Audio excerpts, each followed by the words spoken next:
전주에서 태어나서 전주 신흥고등학교를 졸업하였고 서울대학교에 진학하면서 그 이후 줄곧 서울에서 생활하다가 2012년도에 이해찬 대표와 함께 세종시와 인연을 맺게 되었습니다. 96년도에 사법시험에 합격해서 사법연수 과정을 거쳤고 99년도에 서초동에서 법률사무소를 개업한 이후에 줄곧 서초동에서 변호사 활동을 하다가 2012년도에 세종시와 인연을 맺으면서 2014년도부터 조치원에 법률사무소를 두고 변호사 활동을 해왔었습니다. 제가 99년도에 변호사 개업할 당시에는 IMF라는 상황이어서 서민들이 굉장히 경제적으로 어려움을 겪고 있었던 시대였습니다. 그래서 제가 이런 서민들과 함께 할 수 있는 일이 무엇이 있을까라고 고민하면서 그 당시에 법률 변호사를 구하기가 굉장히 어렵고 그 직접적인 원인들은 변호사 수임료가 고액이었기 때문이라고 생각을 했습니다. 그래서 다른 변호사들과 함께 전국적인 네트워크를 형성을 해서 변호사 비용을 좀 낮추는 그런 운동을 같이 했습니다. 그래서 당시에 저희들이 명칭을 붙이기를 변호사 문턱 낮추기 운동 이런 것들을 했고 그 당시에는 뭐 언론에서도 많이 관심을 갖고 주목도 하고 그랬었습니다. 저기 세종시의 2, 3, 4 생활권과 북왕면, 금남면, 장군면으로 생각되어지는 갑을 지역, 세종시의 을 지역에 지금 출마를 준비하고 있고요. 출마하고 있습니다. 특히 제가 출마하려는 세종시 을 지역은 행정수도 완성이라는 거 하고 그다음에 고품격 도시로 도약해야 한다라는 문제를 안고 있는 것으로 제가 생각을 하고 있었고 이런 두 가지 문제를 해결하기 위해서는 중앙정부와 소통할 수 있고 중앙정부와 호흡을 맞출 수 있는 사람이 세종시를 이끌어야 하지 않는가라는 생각을 했었고 그 생각 끝에 제가 가장 적합한 후보일 수 있다는 생각을 가지고 이 지역에 출마를 결심하게 되었습니다. 제가 존경하는 정치인은 이해찬 현 더불어민주당 대표입니다. 그분과는 15년 정도를 같이 일을 했었고 그 일하는 과정에서 이해찬이 가지고 있는 그 정치 철학을 배우게 되었습니다. 그분이 늘 강조하는 것은 정치를 하려는 사람은 사모사의 정신을 가져야 한다. 그 다음에 실사구시의 정신을 가져야 한다.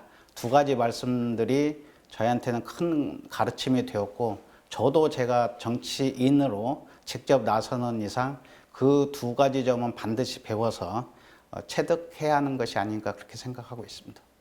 문재인 정부가 출범하면서 제1호 공약으로 내세운 게 권력기관의 개편이었습니다. 네, 권력기관 개편은 어느 정도 지금 단초를 마련을 했기 때문에 문재인 정부의 최대의 성과라고 저는 생각하고 있고 해방 후에 최대의 또 업적이라고도 생각을 개인적으로는 갖고 있습니다. 그런데도 불구하고 다만 조금 아쉽다라고 생각하는 부분은 인사 문제라고 생각을 합니다. 그래서 인사는 그 사람이 걸어온 길을 한 20, 30년은 좀 이렇게 살펴보고 인사를 해야 하는데 그렇게 하지 못하고 조금 뭐랄까 그때 어떤 대중적인 판단에 의존해서 인사를 하다 보니까 뭐 인사에서 좀 부족한 문제가 발생하지 않나 그렇게 생각하고 있습니다. 세종시가 안고 있는 문제들이 크게 두 가지인데 하나는 이제 행정수도로서 완성하는 것이고 그거는 중앙정부와 그야말로 소통이 가능하고 호흡을 맞출 수 있는 후보만이 해결할 수 있는 문제라 생각하고 있고요. 그 문제들은 뭐 세종국회의사당 설치라든가 아니면 미이전 중앙행정기관을 이전시킨다라든가 그다음에 뭐 대통령 집무실을 세종 집무실을 설치한다든가 이런 문제인 것 같고요.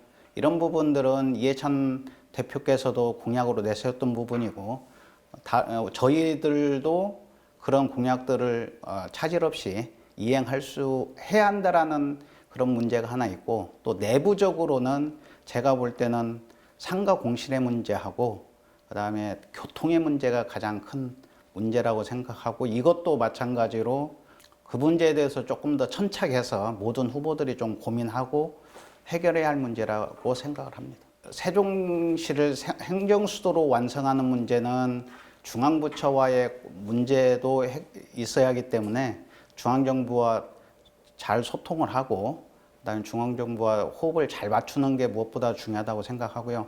내부의 문제에서 상가 공실의 문제는 저는 나름대로 상가 공실 문제는 어느 후보보다 많이 고민하고 있다고 보는데 일단 공실 문제의 가장 큰 원인은 상가 공급이 과다했기 때문에 발생한 문제라고 보고 이런 상가 공급을 좀 축소한다라든가 아니면 적어도 민간 영역에서는 관여하기가 좀 어렵기 때문에 공공 부분에서라도 좀 공공 건축물의 건축을 당분간이라도 좀 제한을 하고 그다음에 거래가 좀 활발할 수 있도록 지금 투기과열지역으로 지정이 되어 있는데 그 문제 해제하는 방법도 조금 고민을 해야 한다고 생각을 하고 있고요.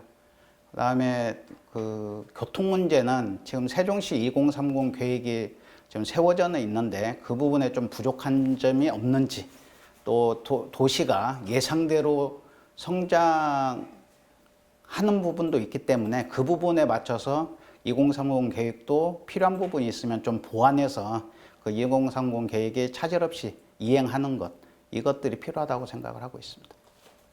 저의 가족은 처와 일녀 일남이 있습니다. 그래서 큰애는 대학을 졸업해서 현재 회사를 다니고 있고 작은애는 서울대 공대에 재학 중에 특전사 공수부대원으로 근무하다가 최근에 전역을 했습니다. 제가 다른 후보보다는 조금 늦게 선거 활동을 좀 시작을 했습니다. 그 가장 큰 이유는 가족의 반대였습니다. 그래서 가족들이 특히 처의 반대가 심했는데 처나 저나 전부 학생운동들을 아주 깊숙이 관여해서 해왔기 때문에 어떤 공적인 일을 하는 것에 대한 어려움을 누구보다도 잘 알고 있습니다. 그래서 저 스스로도 정치라는 영역을 감당할 수 있는가라는 문제를 많이 고민을 했고 저도 그런 문제에 대해서 많이 고민을 하면서 감당해낼 수 있겠냐 하면서 많이 반대를 했었는데 10월경부터는 이렇게 적극적인 협조자로 변했기 때문에 저도 10월경부터 저도 변해서 선거운동을 열심히 하고 있습니다. 제가 상가 공실 문제는 반드시 해결을 하겠습니다. 그래서 제가 이 선거 사무실을 소담동에 자리 잡게 된 이유도 이 지역의 문제로는 상가 공실 문제가 워낙 심각하기 때문에 상가 공실 문제만은 반드시 해결해야겠다라는 각오와 또 제 경험들이 변호사 20년 경험이 대개 이제 부동산과 관련된 부분이 많기 때문에 이 부분을 법적인 것이라든가 제도적인 부분에서 필요한 부분이 있다면 최대한 어떤 방법을 찾아가지고 상가 공실 문제만은 반드시 해결해서 세종시가 조금은 활력 있고 조금 생기 있는 그런 도시로 만들고 싶습니다. 세종 시민들께서 저를 선택해 주신다면 제가 세종 시민들이 자부심을 가질 수 있는 대표로서 열심히 활동하도록 하겠습니다. 이상입니다.